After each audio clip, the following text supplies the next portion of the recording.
Shalom, saudaraku terkasih dalam nama Tuhan Yesus. Berjumpa kembali kita dalam program rohani, kebenaran yang memerdekakan kita. Baik saudaraku terkasih, karena pada saat ini masih dalam suasana tentang kematian, kebangkitan, dan juga nanti persiapan kenaikan Yesus pada hari yang ke-40 untuk persiapan pengutusan Roh Kudus bagi setiap kita, bagi orang-orang percaya. Dan saya percaya pada tema pada hari ini yaitu berbicara apa tentang kebangkitan dan hidup di dalam Yesus. Dan saya percaya bagi saudara yang mengikuti program rohani ini, saudara akan pasti diberkati.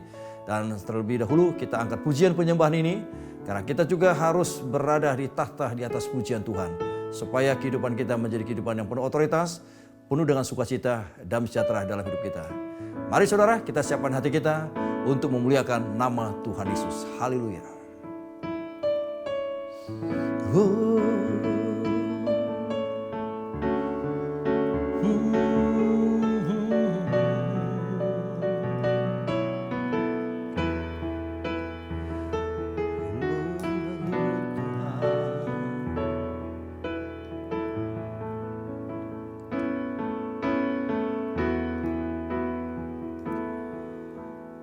Kasih yang terindah,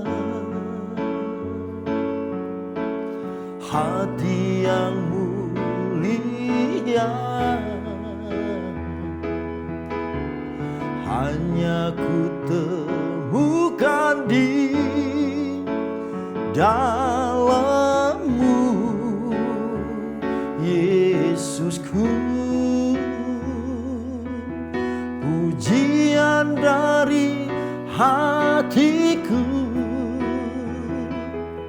selalu di setiap waktuku, tiada pernah berubah kasihku.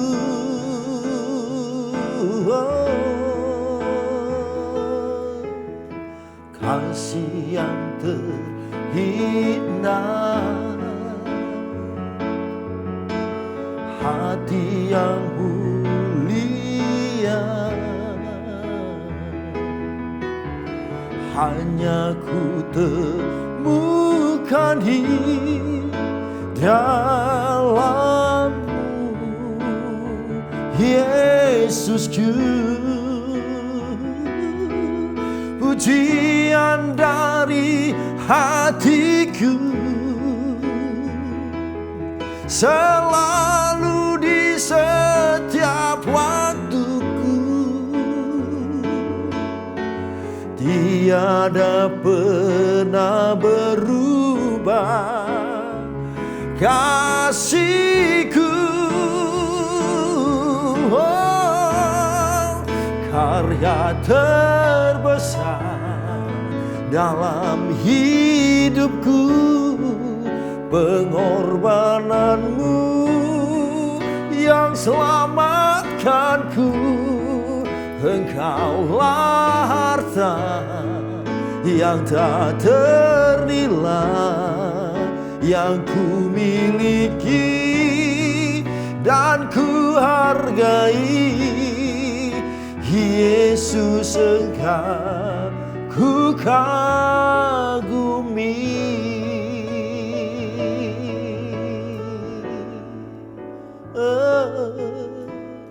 Kasih yang terindah, hati yang mulia, hanya ku temukan di dalam-Mu, Yesusku. Pujian dari hatiku selalu di setiap waktuku, tiada pernah berubah kasihku. Karya terbesar terbesar dalam hidupku, pengorbananmu yang selamatkanku. Engkaulah harta yang tak ternilai yang ku miliki dan ku hargai. Yesus, Engkau ku kagumi. Oh, karya terbesar dalam hidupku, pengorbananmu yang selamatkanku. Engkaulah harta yang tak ternilai yang ku miliki dan ku hargai. Yesus, Engkau ku kagumi. Yesus, Engkau ku kagumi. Yesus, Engkau ku kagumi. Saudara terkasih, Yesus adalah Allah yang hidup, yang kita selalu kagumi di dalam hidup kita. Untuk apa sih Yesus itu kita kagumi? Kita mengagumi Yesus karena begitu besar pengorbanan yang Dia nyatakan di atas kayu salib. Makanya dikatakan itu adalah karya salib yang begitu terbesar nilainya dalam kehidupan kita bagi orang percaya. Salib itu dulu berbicara setiap orang yang tergantung, itu bicara orang yang terkutuk. Begitu bernilainya Yesus telah mati di atas kayu salib. Dia menunjukkan otoritas kuasa. Walaupun banyak pandangan manusia melihat kematian Yesus di atas kayu salib seolah-olah itu sesuatu hal yang tidak bernilai. Tapi hari ini saya mengajak kita semua, jangan kita mendengar apa kata manusia, tapi kita dengar dan percaya apa kata firman. Pengaguman kita kepada Yesus, Dia membuktikan bahwa kematian di atas kayu salib bukanlah sesuatu akhir dari segalanya, tapi Dia menunjukkan bahwa apa yang Dia kerjakan ada otoritas, ada kuasa, ada kasih yang Dia nyatakan melalui kebangkitannya. Makanya Dia Allah yang kita selalu kagumi. Pengaguman kita kepada Yesus itu bukan pengaguman kita kepada manusia. Itu tidak sama. Dan Tuhan membenci. Firman Tuhan berkata Tuhan tidak suka kita mengagumi manusia. Kita harus mengaguminya Tuhan. Untuk apa? Bukan kita tidak sayang kepada manusia. Mungkin kepada suami, istri atau anak. Bukan. Karena kehidupan kita bukan perjuangan untuk dunia. Tapi persiapan untuk mempelai Kristus. Ketika kita mengagumi Yesus dalam hidup kita, saya percaya kasih itu juga Tuhan nyatakan bagi orang-orang yang kita sayangi. Baik istri, suami, anak, saudara, teman, tetangga. Mari saudara, kagumilah Yesus melalui pujian penyembahan ini. Yang terus mengajar, menegur kita. Supaya kita selalu menempatkan pengaguman itu hanya kepada Yesus. Yesus, kasih yang terindah, hati yang mulia, hanya ku temukan di dalam-Mu, Yesusku.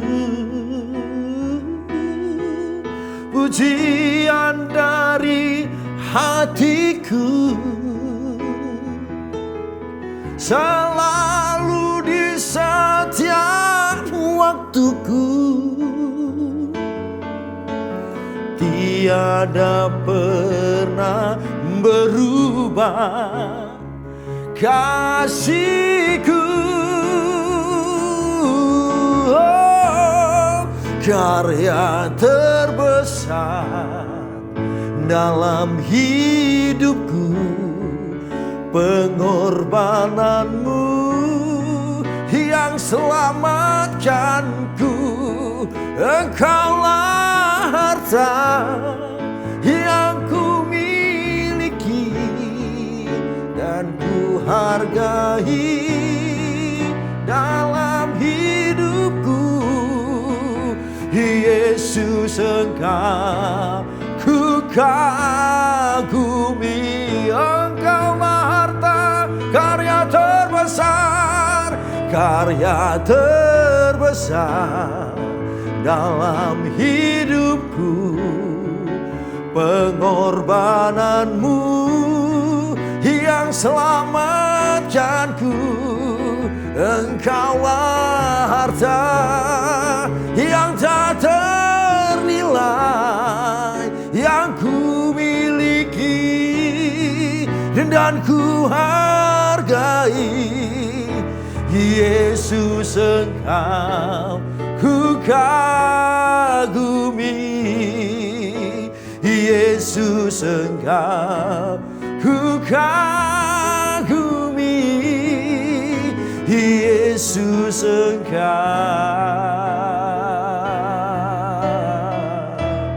ku kagumi.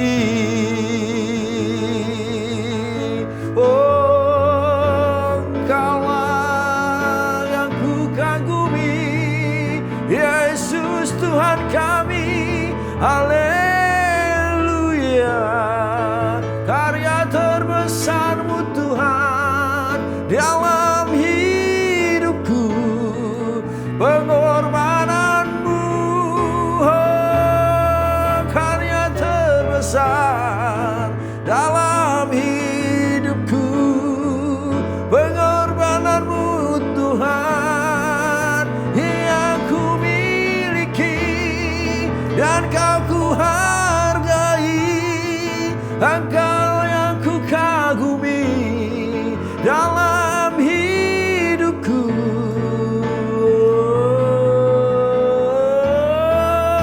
karya terbesar dalam hidupku Tuhan. Kau Allah kami yang hidup, yang kami miliki. Engkaulah harta yang ku miliki. Haleluya, glory bagi-Mu Tuhan. Oh, oh, oh, oh. Kau Allah kami yang hidup, Allah kami yang kudus. Begitu indah Kau Tuhan. Setiap pengorbanan yang Kau telah nyatakan bagi kami, itu juga merupakan sesuatu hal berkat bagi kami semua. Sehingga Kau Allah yang kami selalu sembah dalam hidup kami. Kami percaya Kaulah Raja, Raja di atas segala raja. Melalui puji hormat kami kepada-Mu Tuhan Yesus. Kau Allah kami yang mulia. Kau Allah kami yang hidup. Kau Allah kami yang kami sembah. Mulia, sembah Raja mulia, bagi Yesus puji hormat dan kuasa. Oh, mulia, agung kerajaannya,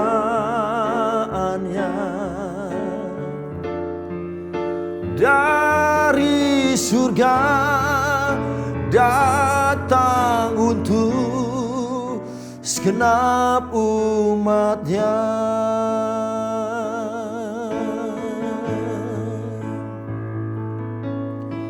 Mulia, sembah Raja mulia,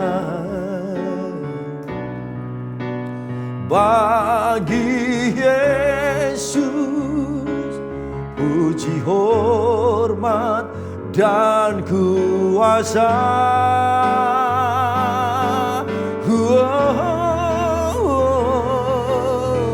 Mulia, agung kerajaannya, dari surga datang untuk segenap umatnya.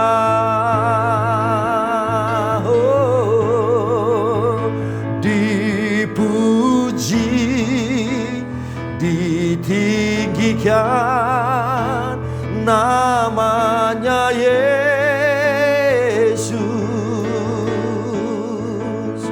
Hormat dan muliakanlah Yesus Raja.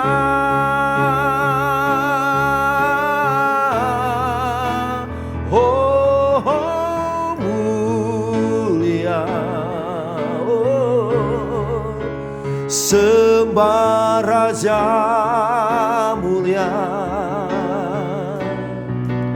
Dia telah mati, dibangkitkan, jadi Raja, dipuji, ditinggikan, dipuji, ditinggikan namanya Yesus. Hormat dan muliakanlah Yesus Raja.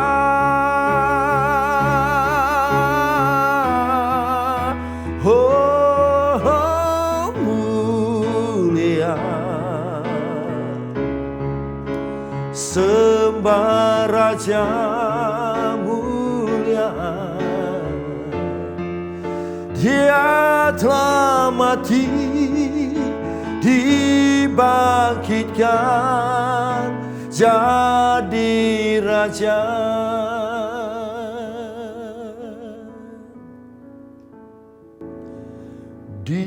Dipuji, ditinggikan namanya Yesus. Hormat dan muliakanlah Yesus Raja.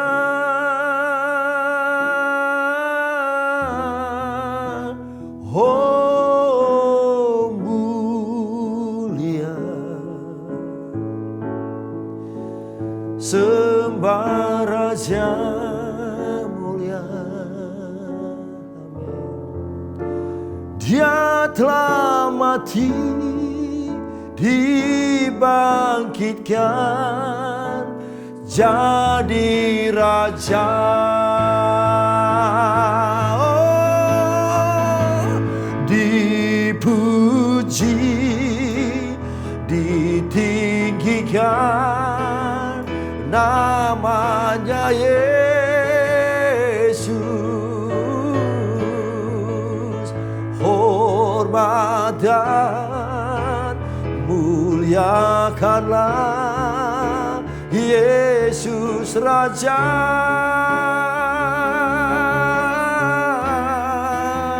Oh, mulia,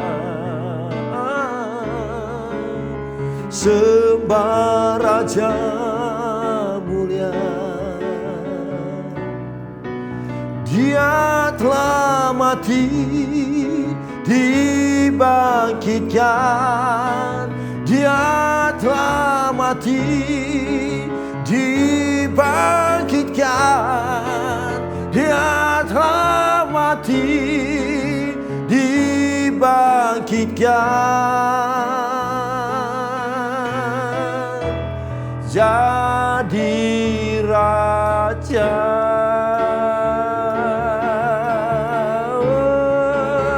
Jadi raja.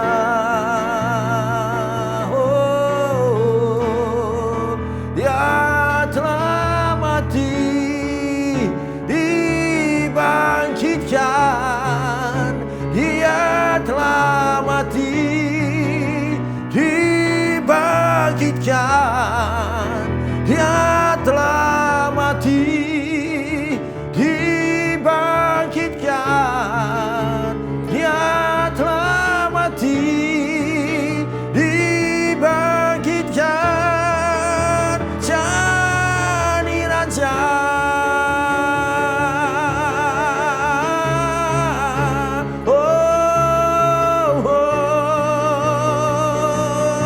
Yesus, Dia telah mati dibangkitkan, Dia telah mati dibangkitkan, Dia telah mati dibangkitkan, Dia telah mati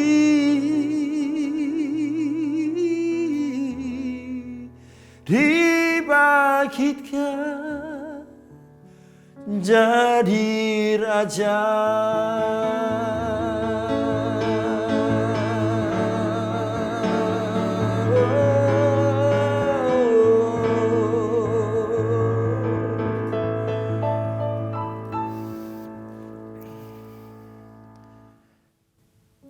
Kebangkitan-Mu Yesus berbicara tentang suatu perubahan, kemenangan bagi kami sebagai pengikut-Mu. Kebangkitan dan kehidupan yang Kau telah nyatakan akan kasih kuasa-Mu. Justru ini membuat Engkau adalah Tuhan dan Raja di atas segala raja. Dan kami patut selalu memuliakan nama-Mu. Kau Allah kami yang luar biasa bagi hidup kami, Bapa.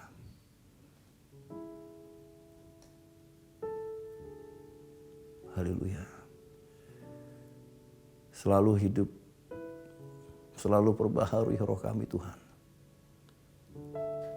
Agar kehidupan kami sungguh-sungguh layak di hadapan Tuhan. Biarlah pujian penyembahan yang kami telah angkat di hadapan-Mu itu menjadi sesuatu hal dupa yang harum, berkenan, sehingga kami sungguh-sungguh hidup ada di dalam otoritas kuasa Tuhan yang ada dalam tahta pujian-Mu. Kebangkitan dan kehidupan yang Kau telah nyatakan bagi kami. Ini yang mengingatkan bahwa Allah yang kami sembah Allah yang hidup, Allah yang penuh kuasa, Allah yang penuh mujizat, Allah yang tidak akan pernah berubah kasih dan setianya bagi kami sebagai orang-orang percaya. Ajari kami untuk lebih mengenal pribadi Tuhan. Agar melalui firman yang kami akan sampaikan, kami dengar, berbicara tentang apa Yesus yang telah bangkit dan hidup di dalam kehidupan kami. Yang kami baru aja merayakan tentang kebangkitan-Mu, Tuhan. Apa peranan yang penting tentang kebangkitan dan kehidupan yang Kau telah nyatakan bagi kami dalam hidup kami. Ini yang kami harus duduk diam dan belajar membuka hati. Biarlah firman ini yang terus mengajar, yang menegur kami untuk kami lebih tetap dan selalu setia pada Yesus. Glory bagi-Mu, Tuhan. Kuduskan hati kami, pikiran kami. Apapun setiap pujian penyembahan kami, setiap firman yang kami sampaikan pada hari ini, tanpa peranan Roh Kudus semua sia-sia. Kami percaya setiap anak-anak-Mu yang mendengar program rohani ini, roh mereka pasti diperbaharui. Hidup mereka pasti Kau perbaharui. Pembaruan itu bukanlah milik manusia, bukan datang dari dunia tapi dari Tuhan. Karena Allah yang kami sembah, Allah yang hidup, Kau telah menyatakan kasih kuasa-Mu tentang kebangkitan-Mu. Yang baru beberapa hari ini kami merayakan tentang kebangkitan-Mu setelah Kau telah mati. Pada hari ketiga Kau telah bangkit dari alam maut. Dan selama 40 hari Kau berada dalam dunia untuk menyatakan tentang kuasa-Mu. Agar setiap orang yang percaya ketika dia melihat persoalannya tidak gampang menyerah. Dan selalu percaya Allah yang dia sembah, Allah yang hidup dan selalu berperanan penting dalam hidup kami. Bukan apa yang kami lihat, itu yang bisa mempengaruhi iman kami. Karena kami adalah anak roh bukan daging. Perbuatan iman kami harus berperanan penting dalam hidup kami. Hari ini melalui firman ini untuk kami diajar dan ditegur. Agar hikmat dan kuasa-Mu terus melingkupi dalam kehidupan kami. Ambil alih kuasa Roh Kudus agar sabda firman-Mu ini menjadi satu benih yang bertumbuh bagi setiap anak-anak-Mu yang mendengar dalam program rohani kebenaran yang memerdekakan ini Tuhan. Sehingga kuasa firman itu kami bisa raih. Sehingga mereka akan menerima berkat-Mu. Yang sakit disembuhkan, yang terikat dilepaskan, yang lemah dikuatkan. Setiap persoalan apapun Tuhan pasti buka jalan. Ketika kami tetap konsisten, iman percaya kami tidak akan bergeser kepada yang lain. Tuhan Yesus selalu buka jalan atas apapun masalah kami. Terima kasih Tuhan Yesus, kami siapkan hati kami untuk mendengar sabda firman-Mu. Dalam nama Tuhan Yesus, haleluya. Sama-sama kita katakan, amin. Puji Tuhan, haleluya saudara yang terkasih. Hari ini kita akan mendengarkan sabda firman Tuhan. Yaitu berbicara berperanan tentang apa, berbicara tentang apa, tentang kebangkitan dan kehidupan yang Yesus telah nyatakan. Bagi kita yang baru kita memperingatinya beberapa hari yang lalu pada hari Minggu kebangkitan Yesus. Jadi khotbah saya ini saudara, selama 3 minggu ke depan ini tidak lepas dari namanya peranan tentang kematian, kebangkitan sampai kenaikan Tuhan Yesus. Dan ketika Yesus naik, berbicara apa juga Yesus tentang sebagai juru selamat bagi kehidupan kita. Supaya kita tahu kehidupan kita ini walaupun sama bersama dengan anak-anak ataupun bersama dengan orang-orang yang tidak percaya, tapi akhir dari kehidupan itu berbeda. Awalnya kesannya sama. Karena Tuhan memberi kesempatan bagi orang yang belum percaya menjadi percaya. Dan itu sudah banyak terjadi. Saya percaya melalui program rohani di YouTube ini, channel YouTube ini, dalam program kebenaran yang mereka ini, ketika saudara terus mendengar, mengikuti, saya percaya saudara pasti diberkati Tuhan. Dalam hidup kita kadang-kadang kita lupa. Kebangkitan dan kehidupan Yesus nyatakan ini sebenarnya itu mengajar dan menegur kita. Bahwa kehidupan kita itu tidak ada apa-apanya kalau bukan peranan Tuhan di dalamnya. Orang tuh selalu melihat satu kekurangan dari diri kita. Tapi mereka tidak melihat sesuatu peranan Tuhan itu ketika kita ada mengalami masalah, mengalami satu kekurangan. Kekurangan kita tuh ya kita sebagai saudara seiman, sebagai saudari harus saling mengingatkan, saling menguatkan. Bukan saling menjatuhkan. Inilah makna tentang kebangkitan kehidupan yang Yesus telah nyatakan bagi kita. Makanya firman Tuhan ini luar biasa. Ayat ini juga sering kita baca dalam Yohanes 11 ayat 25. Berbicara apa sebenarnya tentang Yesus adalah kebangkitan dan kehidupan ini. Supaya kita melihat ketika Yesus bangkit banyak sekali mujizat-mujizat dinyatakan. Berarti peranannya apa untuk kita? Berarti dia menunjukkan otoritas kuasanya bahwa ada mujizat ketika kita ada dalam Yesus. Banyak orang Kristen tidak percaya mujizat. Tapi itu urusan dia. Karena Alkitab sudah memberikan satu pembatasan. Terjadilah mujizat sesuai imanmu. Nah, gitu loh saudara. Jadi kalau ada orang yang tidak percaya mujizat, jangan kita menilai, menghakimi dia. Karena tugas kita bukan menghakimi. Status kita sebagai orang percaya, ingat, sebagai saksi Tuhan. Saksi itu peranannya apa? Apa yang dia dengar, dia perkatakan, dia beritakan. Itu saksi. Kalau saudara ke pengadilan, saksi itu apa yang dia dengar, apa yang dia rasakan. Itu yang dia ceritakan kepada hakim. Kepada siapapun di hadapan hakim. Nah, kita itu saksi itu. Hakim agung kita siapa? Yesus. Beritakanlah Injil. Mulai dari Yerusalem, Yudea, Samaria sampai ke ujung bumi. Ini perintah.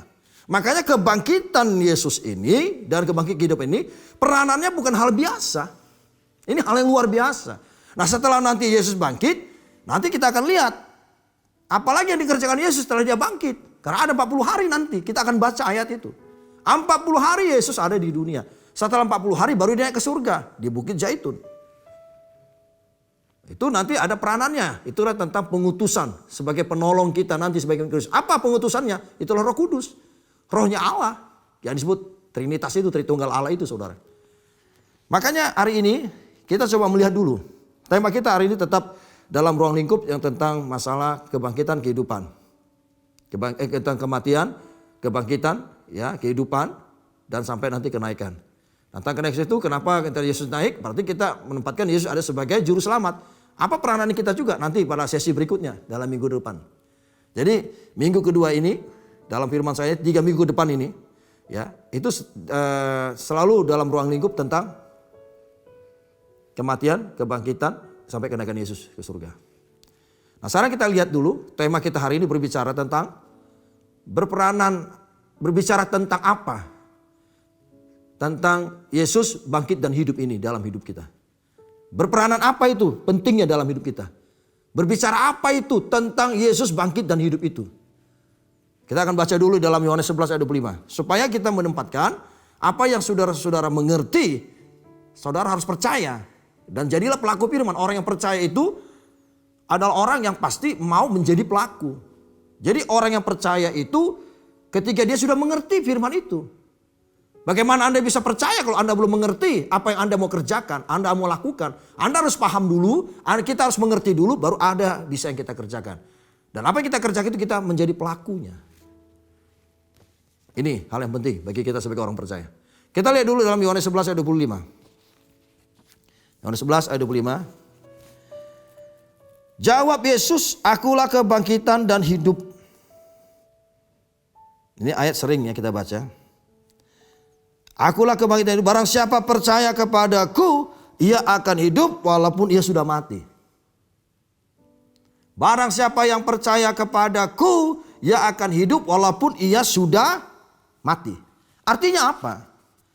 Bahwa kebangkitan Yesus ini sehingga mengalami suatu kehidupan ini justru mengajar kita. Hal yang pertama adalah bahwa Yesus mau nyatakan otoritas kuasanya.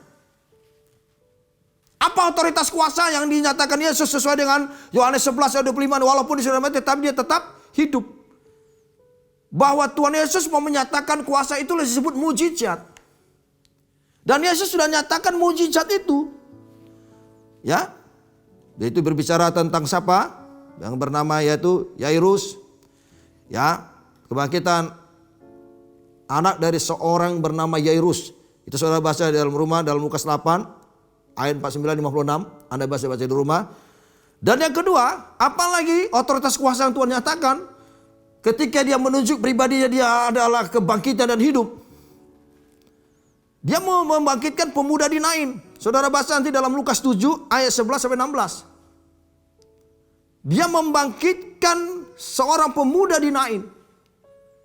Itu gak main-main. Jadi artinya bahwa Yesus mengatakan dia adalah kebangkitan hidup. Ini mengingatkan kita bahwa dia juga Allah yang hidup, Allah yang penuh otoritas kuasa. Sehingga ketika kita hidup dalam Yesus ada mujizat. Mujizat itu adalah sesuatu hal, pekerjaan yang Allah telah nyatakan, yang kita harus imani. Makanya ketika kita divonis dokter, mati, tidak sembuh, jangan kau lihat vonis dokter dalam dunia itu. Tapi lihat peranan dari Yesusnya. Apa dikatakan tadi di dalam Yohanes 11:25? Akulah kebangkitan hidup, barang siapa percaya kepadaku, ia akan hidup walaupun ia sudah mati. Akulah kebangkitan. Jadi Yesus menunjukkan otoritas kuasanya bagi kehidupan kita sebagai orang percaya. Dia telah menyatakan kuasanya melalui seorang, ya kan, anak dari seorang bernama Yairus. Yang kedua, dia ini biar saudara tahu mujizat-mujizat dinyatakan, otoritas yang dinyatakan bagi kita sebagai orang percaya, seorang pemuda di Nain, ya. Terus yang ketiga, dia membangkitkan Yesus juga dari yang institusi Lazarus, ya saudara. Terus yang keempat, dia juga membangkitkan lagi apa? Ialah orang-orang yang benar-benar, ya orang-orang yang percaya kepada dia. Dia membangkitkan banyak orang-orang mati, saudara, dari kubur. Yesus bangkitkan. Makanya saya perlu sampaikan bagi saudaraku yang terkasih dalam Yesus. Tujuan Yesus bangkit dan hidup adalah mengingatkan kita setiap persoalan apapun dalam hidupmu. Mungkin kau divonis dokter, mungkin kau dikatakan sepertinya hidupku sudah tidak punya harga diri lagi, tidak punya nilai. Ini yang diingatkan setiap kita di dalam Yesus, kalau kita sungguh-sungguh percaya akan kuasa kebenarannya, walaupun kita sudah mati tapi kita tetap hidup. Ini mengingatkan bagi kita ketika kita punya persoalan, jangan kau tenggelam atas masalah persoalanmu. Kebangkitan kita bukan kita menunjukkan upaya manusia daging kita, bukan. Kembali kepada Yesus, datang pada Yesus, aktifkan persekutuanmu dengan Yesus. Walaupun kesannya seolah-olah doa kita Tuhan tidak jawab, seolah-olah, bukan tidak dijawab loh. Ini dia peranannya tentang kebangkitan kehidupan Yesus ini, saudara. Dia menyatakan kuasanya semua. Orang yang sudah divonis mati sekian jam, sekian hari, dia menyatakan kuasanya. Artinya setiap hidup di dalam Yesus tidak ada kata yang disebut tidak ada harapan. Apapun persoalan yang kau hadapi. Mungkin masalah ekonomimu. Mungkin masalah kesehatanmu, penyakitmu. Mungkin masalah rumah tangga. Mungkin masalah apapun lah. Datanglah pada Yesus. Kebangkitan ini mengingatkan kita. Ketika mungkin secara manusiawi kita tidak bisa berbuat apa-apa lagi. Kita tidak bisa mampu. Tapi ketika lihat peranan kebangkitan Yesus dan hidup ini mengajar, menegur untuk kita datang pada Yesus. Bukan datang pada manusia. Datang aja pada Yesus. Hati-hati, manusia itu hanya pintar berbicara. Tapi kita tidak tahu apa yang dia sampaikan itu, apakah betul atau tidak. Mana ada orang yang tahu isi hati manusia? Manusia mengetahui isi hati manusia yang lain. Gak ada, hanya Yesus yang tahu. Makanya kebangkitan dan kehidupan yang Yesus nyatakan bagi kita. Yang pertama, ini dia mau menunjukkan otoritas kuasa di dalam kehidupan dia. Sehingga ketika kita datang pada Yesus, jadi lelah payahmu tidak akan pernah sia-sia. Itu peranan penting kebangkitan kehidupan yang dimaksud tentang kebangkitan Yesus dan kehidupan ini. Yang pertama, dia menunjukkan otoritas kuasanya. Karena bagi kita kadang-kala apa yang kita lihat, kita kadang-kadang lebih percaya apa yang kita lihat peranannya dalam hidup kita. Padahal Alkitab berkata, apa yang kau lihat itu sifatnya sementara. Masalah apa yang kau lihat itu yang terlihat. Setiap masalah itu pasti terlihat. Itu sifatnya sementara, saudara. Nah, kata sementara ini hati-hati. Ketika kita tidak menyadari bahwa Yesus telah bangkit dan hidup. Dan kebangkitan kehidupan Yesus juga kebangkitan kehidupan bagi kita. Artinya roh kita yang dibangkitkan. Orang yang mau dibangkitkan menjadi hidup adalah orang yang mau rohnya diperbarui di dalam hidup dia. Jadi peranan penting. Tuhan menunjukkan otoritas kuasanya. Supaya kita ketika kita punya persoalan masalah, kita tidak putus harapan. Dan yang kedua, ketika kita mati dalam Yesus itu bukan akhir segalanya. Dan ini juga diingatkan bagi kita. Mari saudara, datanglah pada Yesus selalu. Saudara seiman, jangan kau menjatuhkan saudara seimanmu. Kalau kau sama orang Kristen, walaupun beda gereja, jangan kau jatuhkan dia. Kau ingatkan, bukan kau yang memberikan satu nasihat-nasihat, tapi nasihat kita itu kesannya seperti kayak ada motivasi yang lain gitu. Kalau manusia lebih dominan, manusia kita yang lebih dominan kita sampaikan kepada manusia itu pasti akan unsurnya menjadi kedagingan. Bawa aja dia ke dalam persekutuan Tuhan. Bawa dia baca Alkitab, ajak dia beribadah, ajak dia ke gereja. Saya percaya dia pasti akan diberkati Tuhan. Itu peranan tentang kebangkitan Yesus dan kehidupan itu. Yang kedua, apalagi peranannya? Bahwa dalam kebangkitan kehidupan Yesus ada tujuannya. Tujuannya untuk apa? Yang pertama, bahwa ini diingatkan bahwa kebangkitan dan kebangkitan kehidupan ini kita diingatkan tujuannya ada. Tujuannya apa? Supaya kita diingatkan sebagai orang Kristen. Yang pertama adalah bahwa kematian bukanlah akhir dari segalanya. Itu saudara. Jadi kematian itu bukanlah akhir dari segalanya. Coba kita lihat dalam Yohanes 5 ayat 28 sampai 29. Yohanes pasal 5 ya, ayat 28 sampai 29. Yohanes 5 ayat 8 sampai 29. Janganlah kamu heran akan hal itu, sebab saatnya akan tiba bahwa semua orang yang di dalam kuburan akan mendengar suaranya.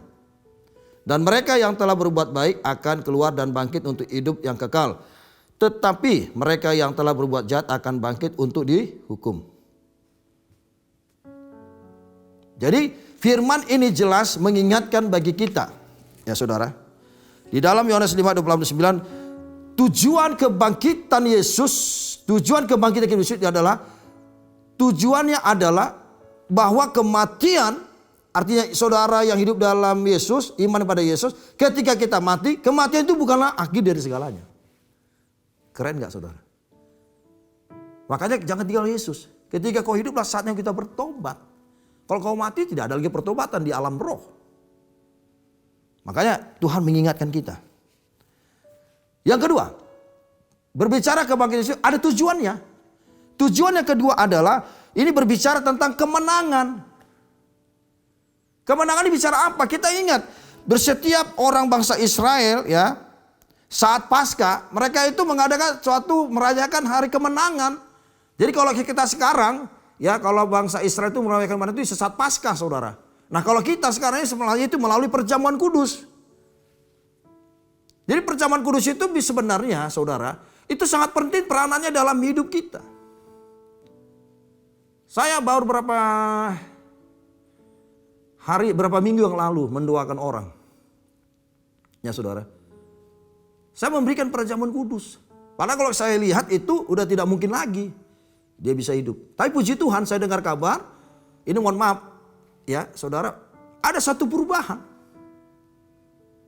Jadi peranan perjamuan kudus itu penting.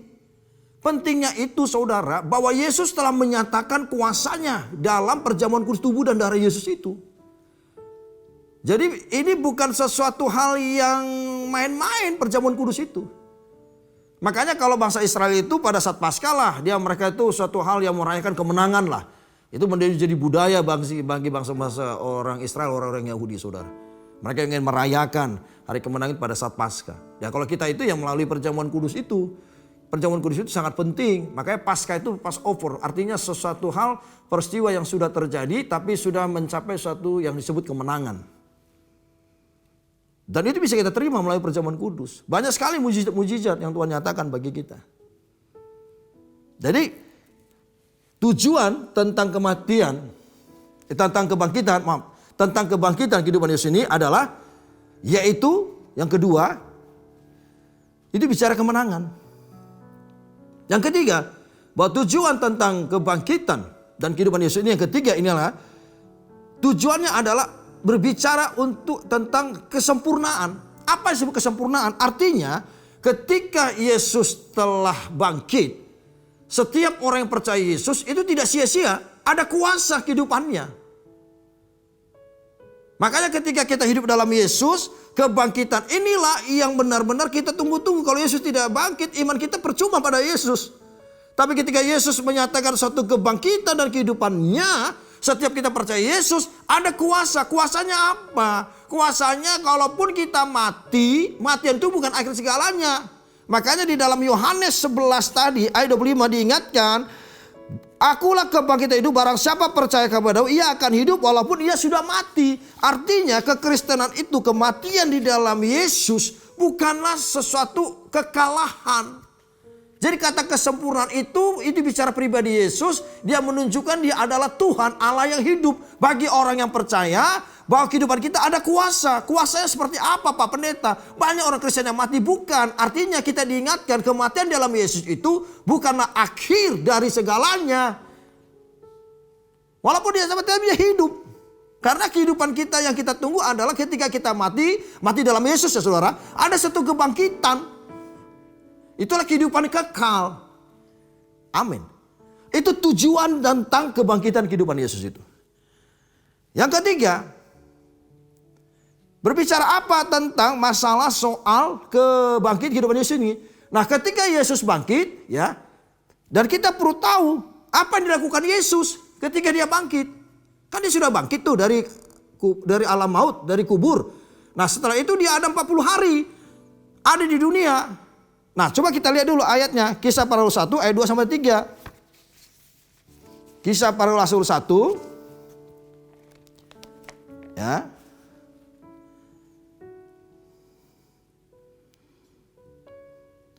Ayat 2 dan 3. Sampai pada hari ia terangkat, sebelum itu ia telah memberi perintahnya oleh Roh Kudus kepada rasul-rasul yang dipilihnya. Kepada mereka ia menunjukkan dirinya setelah penderitaannya selesai. Dan dengan banyak tanda ia membuktikan bahwa ia hidup. Sebab selama 40 hari ia berulang-ulang menampakkan diri dan berbicara kepada mereka tentang kerajaan Allah. Selama 40 hari. Jadi ketika Yesus mati dia bangkit. Dia ada 40 hari di dunia dalam kisah para rasul 1 ayat 2 dan 3 ini saudara. Nah pertanyaannya adalah ya saudaraku. Apa yang dia lakukan selama 40 hari itu? Ada 3 hal. Pertama, dia memberikan perintah kepada murid-muridnya. Perintah untuk apa? Karena saudara perlu tahu Bapak Ibu, ketika Yesus itu mati, semua orang percaya Yesus meninggalkan Yesus. Kalau semua meninggalkan Yesus berarti kebangkitan Yesus itu percuma. Ini juga mengingatkan bagi kita, kalau engkau sudah percaya Yesus, apapun persoalan masalahmu, mungkin secara manusia kita sudah tidak mungkin bisa berhasil. Kita tidak mungkin bisa sembuh. Mungkin kalau sudah dokter. Tidak mungkin masalah rumah tangga kita bisa ada jalan keluarnya. Kalau kita tidak mengimplementasikan setiap firman itu, itulah semuanya percuma, sia-sia. Selama ini kau percaya Yesus, semua sia-sia. Jadi maksud Yesus itu 40 hari, dia memberikan perintah agar murid-muridnya yang dulu percaya, yang telah meninggalkan Yesus ketika Yesus bangkit, dipanggil lagi. Diingatkan bahwa dia firman yang hidup itu telah hidup. Bagi kita hari ini kita juga diingatkan, ketika kau punya persoalan, masalah, mungkin masalah ekonomi, masalah penyakitmu, kau berkata tidak sembuh, jangan kau lihat penyakitmu, jangan kau melihat masalahmu, jangan kau tenggelam atas masalahmu. Lihat Yesusnya, lihat kebenarannya, sebab dia hidup. Itu loh saudara. Jadi ini ada suatu pengharapan ketika kita ada dalam Yesus. Itu yang Yesus mau. Dan yang kedua, ketika Yesus 40 hari ada di dunia, apalagi yang dilakukan? Membuktikan bahwa dia hidup. Dia menghampiri semua muridnya, aku hidup loh, aku hidup loh. Sama dengan kita hari ini. Ketika ada saudara seiman, ya, yang sama-sama orang percaya, dia lihat saudara seiman yang sudah mulai ngedrop imannya, atau mungkin sudah diponis dokter tidak akan sembuh, jangan kau menjatuhkan dia. Bawa dalam doa, katakan bahwa Yesus itu hidup. Pengharapan itu hanya pada Yesus, bukan pada manusia, bukan pada kuasa dunia, saudara. Jadi mari, mungkin kau berkata usahamu mengalami masalah, mungkin pabrikmu terbakar, mungkin usahamu sudah merosot, mungkin kau kena PHK, mungkin kau berkata rumah tanggaku sudah tidak ada lagi artinya. No. Selama kau pegang firman, walaupun kesannya seolah-olah masalah itu luar biasa dalam hidupmu, ingatkan saudara seimanmu bahwa Yesus kita sembah itu hidup, bukan mati.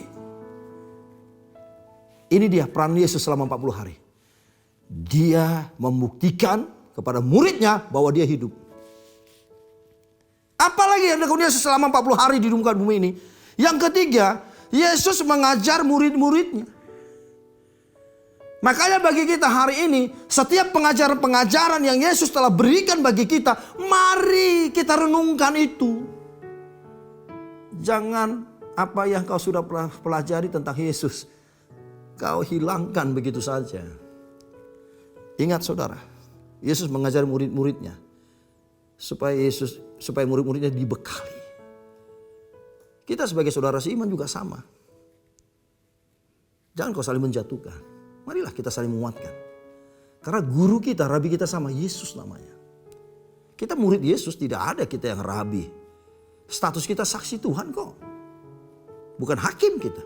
Saksi Tuhan. Kalau saksi itu untuk saling menguatkan, mengingatkan. Kamu tahu nggak? Kita harus seperti ini, seperti ini. Tapi dasarnya adalah hukum, itulah firman. Nah ini Yesus mengajari murid-muridnya. Yesus itu firman itu sendiri. Dia mengajar kepada muridnya. Supaya murid-muridnya tahu bahwa dia adalah guru. Nah imam besar agung kita Yesus, bukan manusia. Bukan pendeta. Bukan orang tua. Bukan suami, bukan istri, bukan anak. Yesus. Datang pada Yesus, datang pada Yesus. Kalau Yesus belum menyatakan kuasanya dalam setiap permohonan doamu, jangan kau gampang menyerah. Hari ini saya mengajak kita semua. Inilah peranan yang penting tentang kebangkitan dan kehidupan Yesus dalam hidup kita. Supaya apa? Kita sadar. Pertama, dia menunjukkan otoritasnya. Otoritas kuasanya. Bahwa dia berkuasa di bumi dan di surga. Sehingga ketika kita melihat bahwa Allah kita sembah Allah yang penuh otoritas kuasa. Apapun persoalan masalahmu, mujizat itu mesti ada selalu dalam hidup saudara. Kalau ada orang yang tidak percaya tentang mujizat, urusan dia. Karena Tuhan sudah memberikan suatu pembatasan bagi kehidupan kita orang percaya. Mujizat itu terjadi sesuai dengan imanmu. Itu yang pertama. Jadi peranan kebangkitan Yesus itu yang pertama adalah dia menunjukkan bahwa dia adalah Allah yang hidup, Allah yang penuh otoritas, Allah yang penuh kuasa. Yang kedua, tujuannya pun ada kebangkitan kehidupan itu. Tujuannya itu supaya apa? Kita diingatkan lagi, saudaraku. Apa yang mengingatkan supaya diingatkan kita? Pertama adalah bahwa kematian bukanlah akhir dari segalanya. Yang kedua, tujuan kebangkitan kehidupan Yesus itu menunjukkan bahwa di dalam Yesus itu ada kemenangan. Bukan ada kekalahan, ada kemenangan. Makanya bagi kita hari ini, saya mengajak kita semua, jangan kita mundur. Kalau kita ada masalah, datang aja pada Yesus. Dialah kemenangan, artinya dia jalan, dialah pengharapan. Kalau dia kemenangan, dia adalah pengharapan. Dia adalah jalan bagi kehidupan kita. Yang ketiga, kebangkitan kehidupan juga ada tujuan. Tujuan kita ada. Apa itu? Untuk apa? Menjadi sempurna. Kebangkitan Yesus itu, dia ini menunjukkan bicara kesempurnaannya yang dia telah nyatakan. Artinya dia betul-betul Allah yang hidup. Dia sebagai Tuhan dan Juru Selamat kita. Ketika dia bangkit itu juga menjadi suatu berkat bagi kita. Bahwa pengikutnya kita ada kuasa. Kebangkitan Yesus, kebangkitan kita. Kebangkitannya itu yang disebut kita hidup kita ada kuasa. Kapan kita ada kuasa? Ketika sudah datang pada Yesus. Itu tujuan kebangkitan kehidupan Yesus. Nah, setelah dia dikatakan telah bangkit, hidup, dia akan ada di dunia ini selama 40 hari. Tujuannya apa? Yesus selama 40 hari itu. Ingat saudara, tujuan Yesus datang, dia itu 40 hari mesti berada di bumi ini setelah dia bangkit, memberikan satu perintah. Bagi kita juga sama. Kebangkitan Yesus ada satu perintah. Perintahnya apa? Beritakan Injil. Karena kita adalah saksi Tuhan. Mari hari ini ketika apa persoalan masalah saudara, beritakan Injil. Jadilah saksi Tuhan. Orang menjadi saksi Tuhan adalah orang yang taat kepada perintah Allah. Yang kedua, Yesus selama 40 hari itu ngapain dia? Dia membuktikan bahwa dia hidup.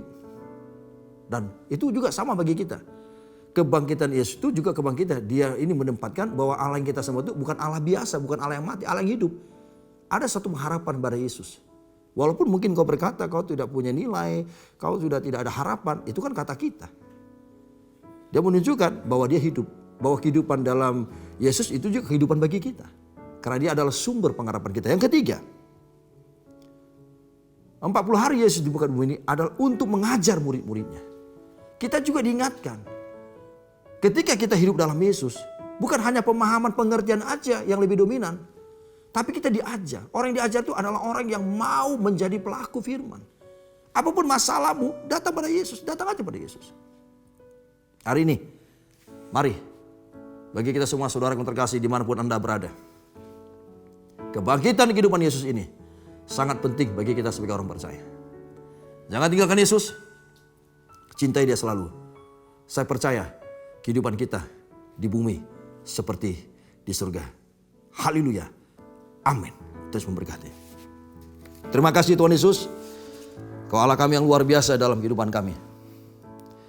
Biarlah firman ini menjadi satu rema dalam kehidupan kami.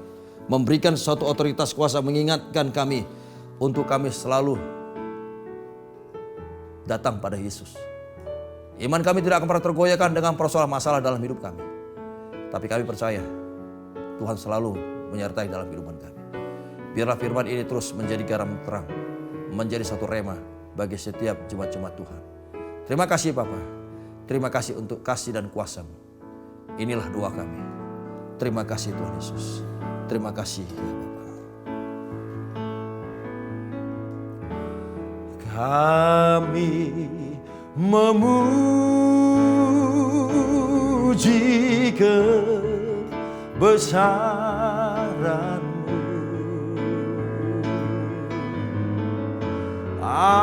Ajaib Tuhan, ajaib Tuhan.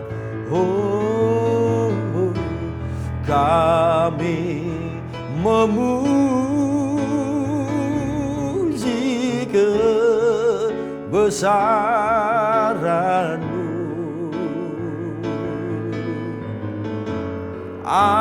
Ajaib Tuhan,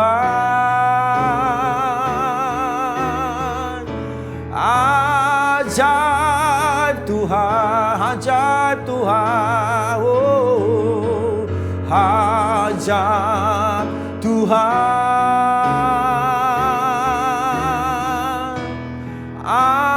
ajaib Tuhan.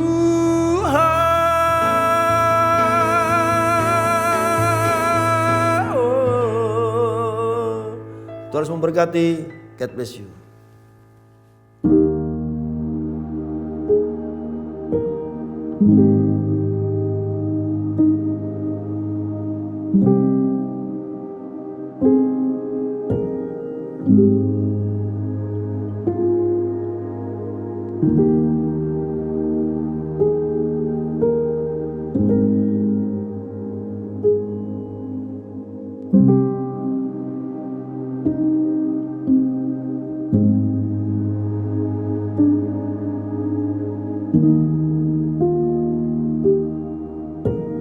Thank you.